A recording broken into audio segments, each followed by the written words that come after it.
Here we are again, Dan. Session number 5. Can you believe that our hearts are rejoicing because you have scored another victory in our minds? And we have another test again on Saturday, but much is happening in the world of rugby. Your thoughts? Yes, thanks, Mark. It is a strange time, and if I could paraphrase the words of Grantland Rice, he said, ask not who won or who lost, but that you played the game. And I think maybe that's what it is. We should be appreciative that we are playing the game. Yeah. So the Springboks did very well. It was as I expected, that the Argentina were more disrupted than we were, more disorganized. I must say I felt the Pumas were very lethargic and disappointing. This week, both teams have made an amazing amount of changes. And we've gone to what looks like our strongest backline and pretty much our strongest team.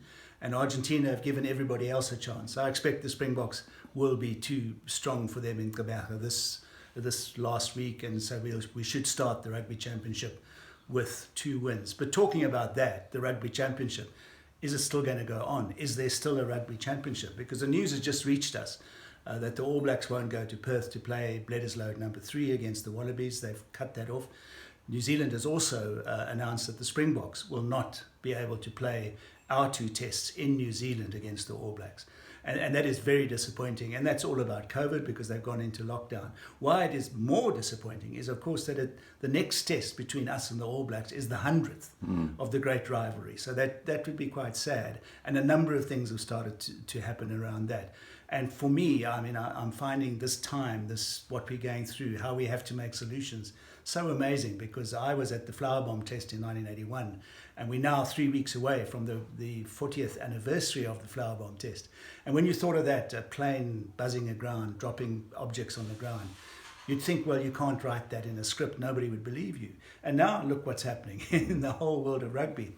So one of the things that might happen with the Springboks, all the rugby unions are now looking to see whether they could play the All Blacks and the Springboks at Twickenham or at Cardiff.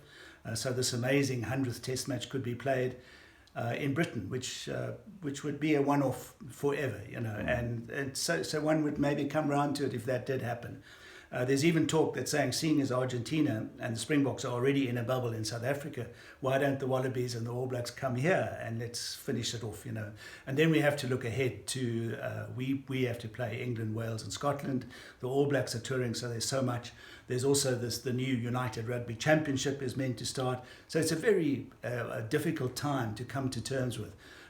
So as I started by saying, we should maybe just be grateful that we are able to see some rugby, that some rugby is being played, that some young guys are getting a chance, some Pumas are going to be capped this weekend, and I think that's fabulous. For the rest, the time of COVID, we don't know. It's written in the stars. We'll just have to see what happens. Thanks, Dan. Good as ever. Cheers.